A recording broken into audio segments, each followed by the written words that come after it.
Welcome back to TV Toastmasters. I'm Erik Bergman, and tonight I have a special guest from District 7 Toastmasters to talk about all the opportunities available to Toastmasters here in Southwest Washington and Oregon. Now, John Rodke is a product development engineer at Create Daily down in Eugene, and he's also the program quality director for District 7 Toastmasters here in Oregon. And in that role, John gets to serve more than 3,000 Toastmasters in some 175 clubs spread across our state and into Washington, and even one in California. Welcome, John Rodke. Thank you for being here tonight. Thanks for having me, Erik. Appreciate it. First of all, can you tell us, John, what is it that you do in your role as Program Quality Director for Toastmasters? So as Program Quality Director, I'm the #2 Toastmaster in our district. And district is, as you said, Oregon, Southern Washington, tiny bit of Northern California. The idea of Program Quality Director is you're trying to make sure that the clubs are having a quality experience, so the members that are involved in Toastmasters are able to learn and grow through the program. Now, my role is to make sure that that all happens. It is involved in hosting and throwing conferences so that we bring in guest speakers. We also have contests at these conferences to make sure that you're having the best of the best from the district speak, and they're sharing their words of wisdom, they're sharing their souls, they're sharing their stories.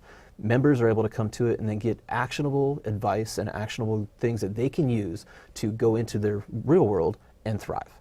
So my job is to host those. My job is also to make sure that there's education sessions going on so that people are educated within Toastmasters and the officer roles, the different positions that are available, but also how do you give a good speech? How do you give a good evaluation? And speech is sharing your message. Evaluation is becoming a better manager, a better leader, and a better person overall. If you can give good, constructive, positive feedback, people can grow. So my role is to make sure all of those happen, and this year I've had the opportunity of helping roll out Pathways, which is a brand new education program. So I've been in charge of making sure our district is transitioning through change management to a successful adoption of this new program, and that's been a blast. Great. Now, I understand that you came to Toastmasters through a bit of a family connection. How did you get involved, and what has that meant to you? So my dad's been in Toastmasters about 38 years. As I was in college, I had the join Toastmasters, join Toastmasters, join Toastmasters, join Toastmasters, and being the rebellious 18 to 22-year-old adult going, nah, I don't have time for that. I don't have time for that. Not interested. I can't do it, can't do it, can't do it. Yeah. Then I graduated, worked at Los Alamos National Laboratories, realized, yeah, there's 40,000 people that work up here, and I know 5 people. I might want to network a bit. And then I was one of those people that used the word like a bunch. I didn't like the fact that I used like. So I changed that, dropped that filler word as much as possible, and learned that not just being a communicator and being able to share my message, but being a leader and being able to help influence other people and bring them forward. And that's been amazing with Toastmasters. So you've been in Toastmasters many years. How many years now? A little over 8 years now. 8 years. Yeah. What is it that keeps you involved? Is it still fresh and new for you, even after 8 years? Elements are super fresh. Other elements are being refined, and so it's a mix of both. What keeps me in Toastmasters is watching people transcend themselves. You get someone who comes in a fear state. They are scared to death of speaking in public or scared to death to lead people. And you get them into a club, you give them the supportive, constructive environment so that they can thrive, and all of a sudden, these people elevate themselves. Their self-confidence builds. They start sharing their stories. They start having fun with it. They start becoming comfortable in front of an audience, and they grow. And then you see those light bulbs, those sparks, the fire behind their eyes as they go, oh, I'm good. I've learned. I've become better. And then they share that with others. That's what keeps me coming back. I love seeing people transcend themselves, become better, and thrive in the process. And Toastmasters gives me the opportunity to do that. Now, I have the chance to do that with 3,000 people, and it's been an amazing opportunity. Well, the tagline for Toastmasters is where leaders are made, and I certainly see a lot of that in you, having observed you over the last few years as you've risen in the district leadership ranks. And it's just, I just love the excitement that you bring to it. It's so perfect for you as the chief education officer, as it were, for our district, that you have this excitement and that the growth and development of the members matters so much to you. Maybe you could talk, how has Toastmasters changed you? How has it made you a better person, or a better engineer, or a better whatever? Okay.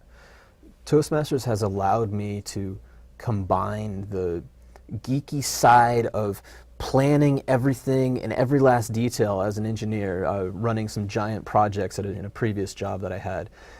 Millions of pieces all in one place at the right time, with the right people, with all the support possible. Well, that isn't that much fun. Then if you throw storytelling into it, and you throw this leadership development, you throw all these other variables, it combines into this amazing melting pot. I've had the opportunity to learn how to motivate people, not with money, not with force, but with care, and motivating people because you care, and sharing your dreams with them and allowing them the opportunity and the vulnerability to share dreams with you. That combination of the two has enabled me to become a much better leader. And it's not just in Toastmasters, it's in every single thing I do in life. I own 5 businesses right now, and being able to lead in each and every one of those and cooperate with people, work with my clients, work with different customers, work with other vendors, work with other people that I'm working with, so that I'm saying work a lot with that, but it's fun too. It's that play, and it's changing that dynamic, and Toastmasters has allowed me to do that. You mentioned your own business work and some of the places you have worked, and many companies do sponsor their own Toastmasters Club on site and give their employees some incentive to join. What is the benefit for a company, a business, to having a Toastmasters Club, or for paying for their employees to join another Toastmaster Club? If your employees don't share the message of your company should have a vision. Every company should have a vision that we want to do the best at this. We want to provide this amazing service. We want to provide this product. We want to do something to help our customers. Well, if your employees are not able to share that message, your employees are not able to communicate successfully and constructively with your customers, you're going to lose them. You're not going to have the sales. You're not going to have the customer service that you're shooting for. You're not going to have the experience of your customers and the experience of your employees be a positive one. Mm-hmm. So instead, if your employees know how to give positive, constructive feedback to each other, instead of it being this cutthroat environment at a company, all of a sudden it becomes this constructive environment. People know how to communicate. If there are problems, there are these drastic, huge things that people are dealing with, instead, if you look at them as opportunities for growth, if people learn how to communicate them, then all of a sudden you can solve those problems. You can solve those opportunities, or you can take advantage of those opportunities, and people can become better. If you want your staff to become the best possible communicators within your industry, if you want them to be able to clearly communicate, whether it's drafting plans on how to build this giant manufacturing facility to all of the different manufacturers, the welders, the engineers, the installers, all of your machinists, those are some of the people, but also your sales staff, the executives at these other companies you're dealing with. If they can relate and share those stories, you can be successful with it. If you're trying to sell a product and you can ask the right questions, you can figure out the story behind why a customer wants to get this item, then you can sell that item to the customer with them having a smile and you having a smile and nobody having heartache, because you're able to properly conduct that interaction. And as a sponsor of a club, you can, for a very minimal investment, I mean pennies, in comparison to most corporate expenditures, you can gain enormous returns and tenfold your business because of Toastmasters. Excellent testimonial. Yeah. You mentioned the Pathways education program. It's the new online learning system that Toastmasters has rolled out. Tell us in a minute or two, what is that and what will it do for us? The idea with Pathways is Toastmasters is getting into the digital world. We are communicating on video. I just did a Zoom call for an hour and a half right before this awesome interview, and I was able to communicate with people all over the state of Oregon. Well, we're using these online platforms to communicate all over the world. Pathways is one of the opportunities with it is to teach you how to conduct yourself on an online meeting, how to work with people across the world. You're also doing specific paths that you choose for your own personal development. This gives you the opportunity to pick and choose much more of what you want to do and how you can grow and thrive within your own journey. And so you pick your path, you pick your journey, and you are able to roll out from it. You also have better feedback and more in tune, in depth, and customized. This is what's going to help you excel and help you achieve the next level. It is also a program that is modifiable and can continually be evolving with Toastmasters as we go into the rest of this century and all that it may bring.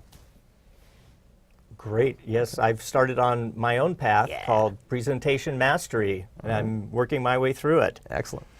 John, maybe as we start to wrap up, what are some of the opportunities available for a Toastmaster throughout the year? What are some of the different activities that a person can get involved in? So beyond the club, jump in the activities, be in speech contests, attend trainings, and throw some special events. Have fun with it. Beyond that, you get to go in the area, and those are usually 4 to 7 clubs, and you're working together to create a community, and it's an amazing time to network with folks in your community, folks that care, like you. They're Toastmasters. The next level up is division, where you're going on multiple counties type level or just a very, very large population base. And you get the chance to network with people, but also lead. And so division and area, you're having contests and you're also having some different trainings events there. Those are great opportunities to jump in and volunteer. If you want to be an area director, you're orchestrating around 200 to 300 people, depending on the area, and you get the chance to help lead this group of people where you can take it directly into whatever job environment you're in. And that is extremely valuable because it is 10 times harder to lead volunteers than employees and staff. So with that, those are some of the opportunities. And then conference and TLIs, Toastmaster Leadership Institutes, that's a TLI, trying to get rid of initials. With it, you have the opportunity to throw larger events, host venues, bring in caterers, orchestrate with people, and learn so many valuable lessons. There are so many opportunities to volunteer in our district. Please, if you would like to do so and like to grow with yourself, just ask. Great, John. I appreciate your enthusiasm and the passion that you bring to talking about Toastmasters. I think it benefits all of us whose lives you've touched and who you have helped make better. More information about Toastmasters, where can we find that? So you can find more information if you would it's available at D7, so d7toastmasters.org, or at toastmastersinternational.org. Google those and it'll pop right up. The calendar has all sorts of cool events coming up and you have excellent opportunities. Thank you, Eric. That wraps up this segment of TV Toastmasters. I'm Erik Bergman, and my guest tonight has been John Rodke, speaking about District 7 Toastmasters. Please, we hope you come back and join us again the next time.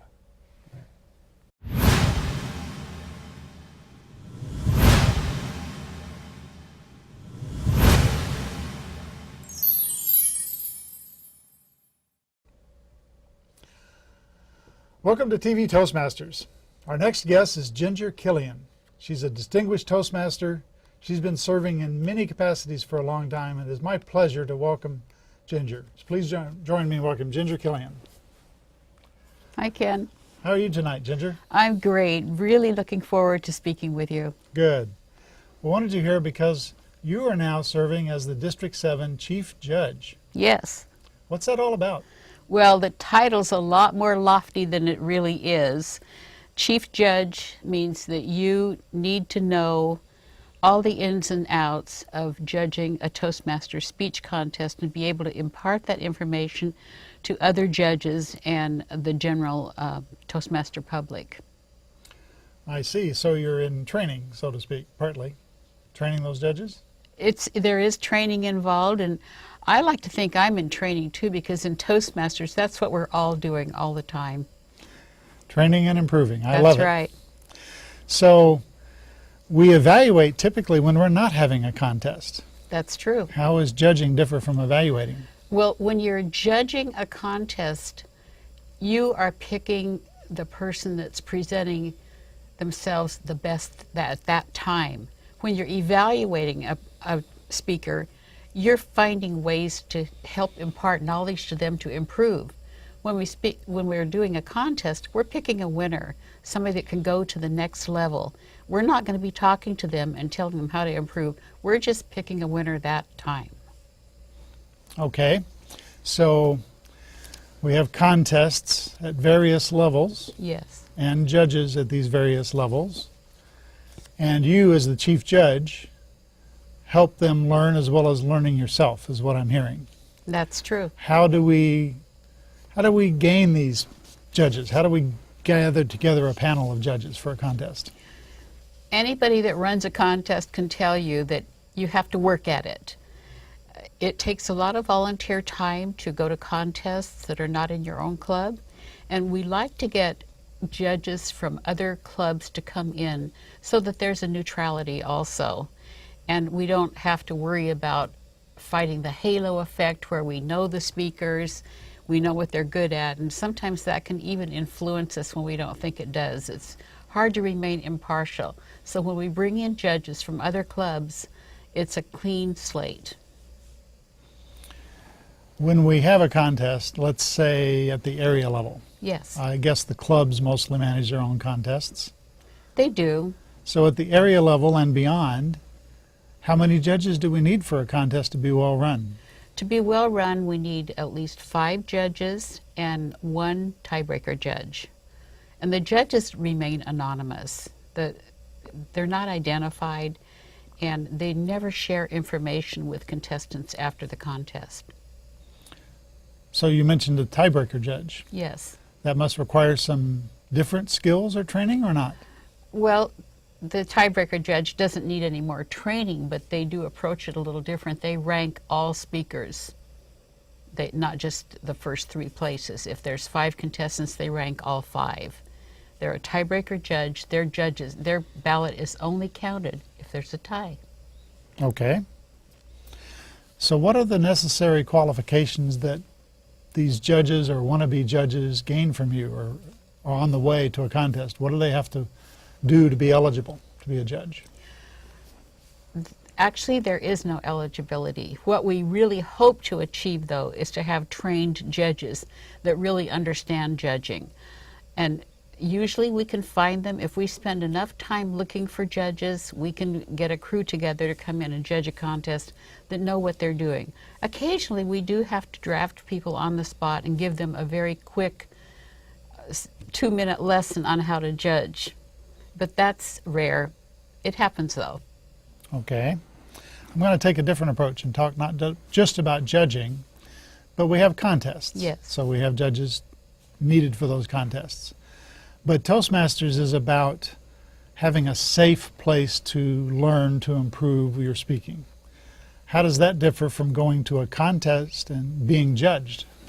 Okay, well, first of all, there is a difference. And why contest?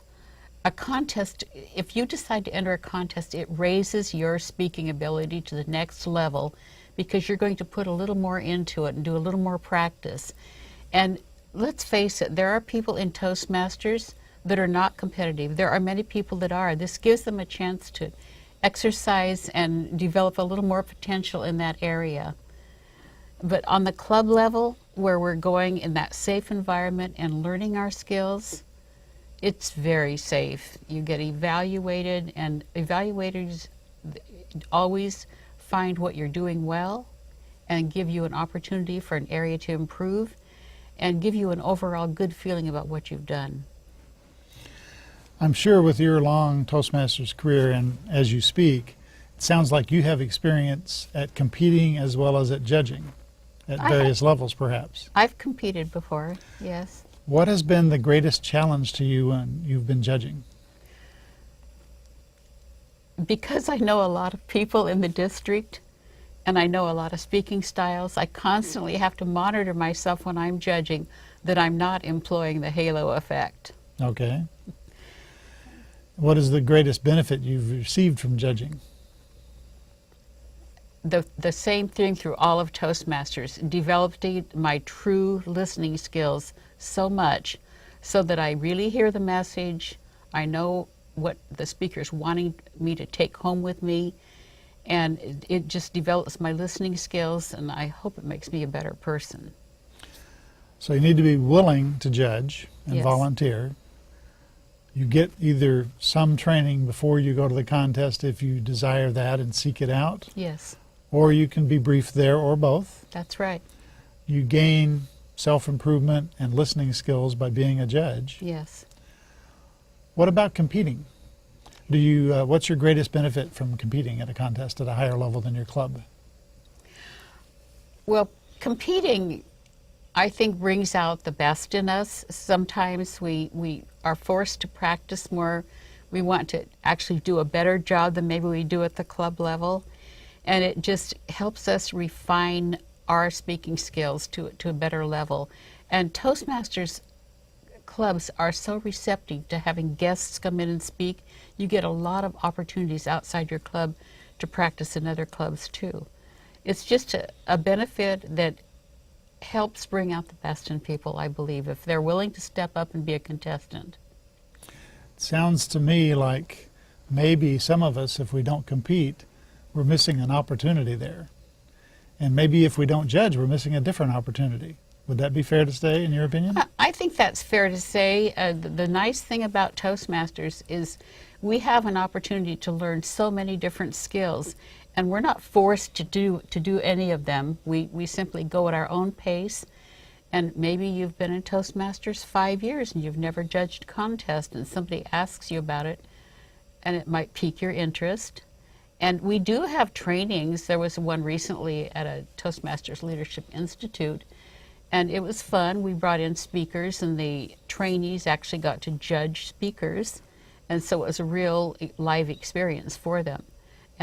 But no one's forced to do it. There's plenty of people out there willing to step up. And today we're moving towards a more of an online opportunity as well. I believe you told me something about the way you can go learn more about being a judge online. There is Toastmasters International. It has an incredible website.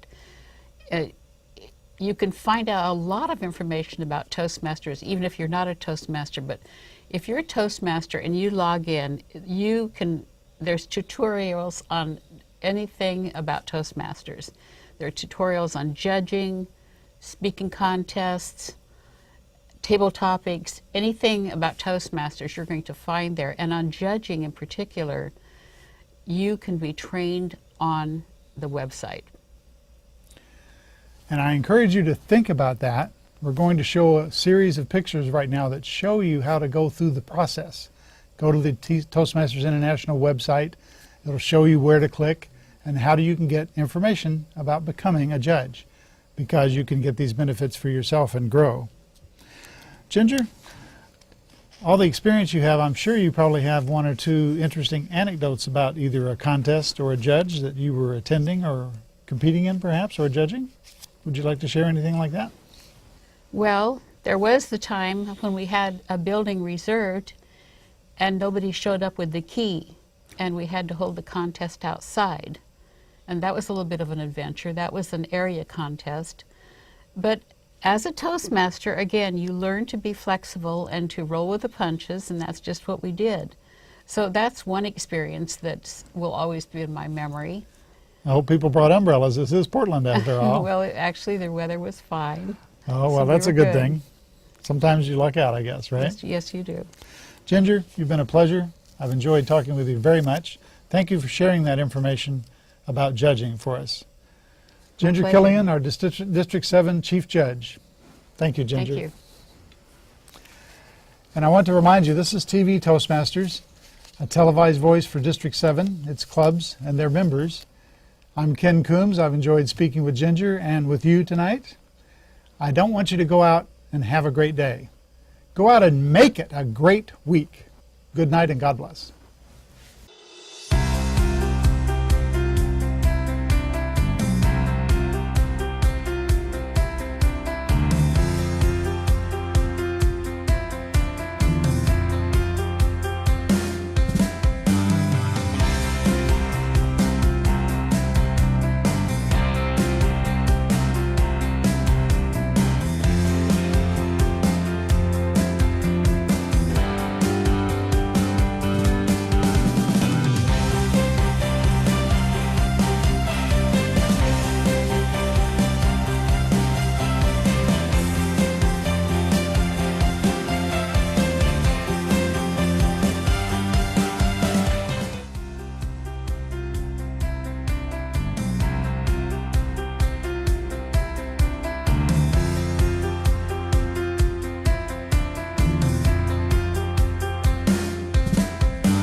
I joined Toastmasters to improve my speaking, listening, communication, and leadership skills. Toastmasters gave me incredible confidence. Confidence, Great listening skills. poise, Great leadership skills.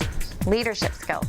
the ability to speak in public, Strength. A captive audience. quality feedback from the more experienced Toastmasters. Toastmasters really helped me improve my listening skills. Sales skills. Opportunities to go to different groups and widen my whole horizon. Toastmasters has given me a more focused me, and I'm a much better listener.